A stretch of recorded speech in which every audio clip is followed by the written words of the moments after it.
built on our sequence from last week. So, and we talked about how you have options for that tuck turn, you know, that 6 count tuck turn, that 8 count tuck turn, which you already know. Check those recaps. And then we worked with the side pass. Yes. This side pass we talked about is a basic side pass, unless a boing.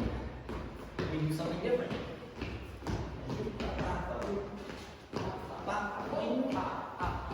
So we had those 2 options. We did a bunch of dancing.